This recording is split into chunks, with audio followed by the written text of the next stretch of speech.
intrinsic motivation for follow through.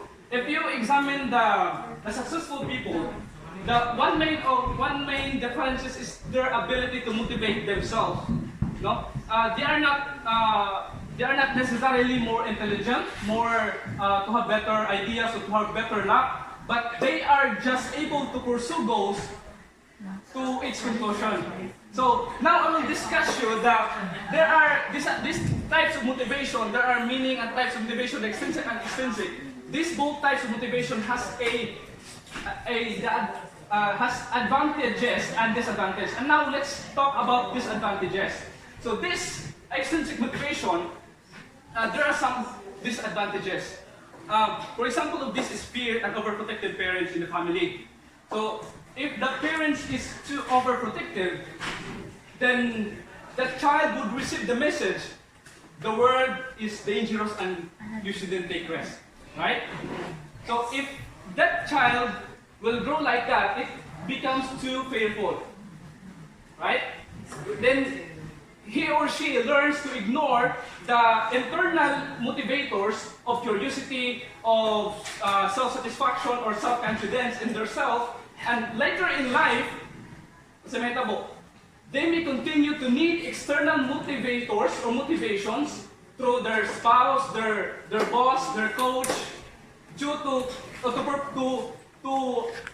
reach their goal due to fear of risking failures. Siya lang, inom sa kuwa. Ano kay laway?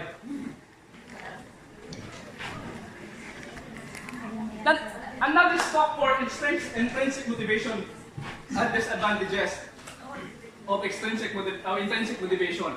One example of this is the non-specific feedback. Guys, are you listening? Yes, sir. One example of the disadvantages of intrinsic motivation, I will give you one example, is the non-specific feedback. What I mean is, in the family, if you are a parent, then you are saying to your child, "Oh, not you are so good, you are so smart." Well, it's a positive encourage, right? It's a positive message towards your children. But it needs more to be specific. Why? Or you say, "Not I saw you always practicing your sport, your volleyball, basketball, etc. That's why you are good in sports." Not I saw you always reviewing your lessons. That's why you are so smart. But then if you are always saying those words without specific, you are so smart, you are so good, then it creates intrinsic disadvantages of motivation. Why? Because at the end, the child would conclude, or the kid would conclude that why I should study more when I'm already smart. You get the point? Why should I practice more when I'm already good? So, see, it is intrinsic motivation, but therefore it is the disadvantage of extrinsic motivation. So, last day I read a message for Facebook. It says, "My attitude depends on how you treat me." Do you familiar that word? My attitude depends on how you treat me. Is it ganahan na? No? So that is one way of, that's one part, a little part of extrinsic disadvantages. And sometimes intrinsic is competition, and extrinsic is cooperation. As what Sir Kalunsag said a while ago, ang katong sa una with honors, din karon with honors sa una is na yung mga salutatorian, valedictorian. Why? It's because sa una, the students create competition. Then, now, ingon sila, the pair tangat is with honors. Why? Because it creates cooperation. Then, when you create cooperation, you build relationship to one another. Right? Hindi sa amin, naman po ko.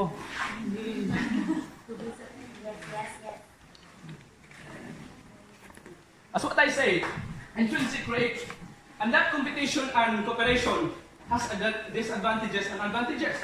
Why? Because in cooperation, in competition, if we are competing others, kung may compete ka, then what you see is the positive and negative. What I mean, when you are competing others, you see the positive of yourself, then you see the negative o yung fails. Then if it is that happen, then ano mong buhaton niya? Sige lang ang correction. Ya, orang balo, yung in-English ay,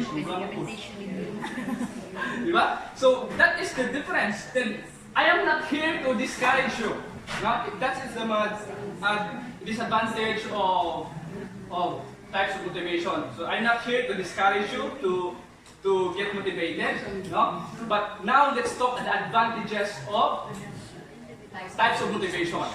So, kung ngayon ganyan nga, my attitude depends on how you treat me. So let's convert it into a positive way, which is intrinsic motivation. The advantage of intrinsic motivation. So intrinsic motivation is be kind and always build others up. You respect others not because they deserve your respect, not because, but because it is your attitude that you are respectful. To treat everyone with the same level of kindness. Not because everybody is nice, but because you are. Not because it is right, but because you have the integrity. Right? So, as generalization, that's my report, I will give you the generalization. Whether you are belong to intrinsic motivation. Sometimes nag-eskwela ka dahil na belong sa intrinsic, o galing ng pagbubuton. Or whether you are belong to extrinsic motivation, kabubuton ba kasi ng parents, is neither good or bad. It's like a knife. There are so many people who killed by a knife. Imagine that I am holding a knife. There are so many people who are killed by a knife. Then it's not about the knife. It's the person or the who are holding the knife. If you are holding a knife, it's up to you if you use it to kill or to slice the vegetables.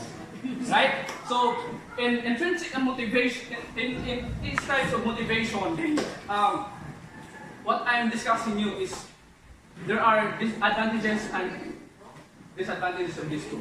Whether asa man mo na belong ani nga motivation, it's up to you. The important is to discover the real purpose of your motivation in a positive way.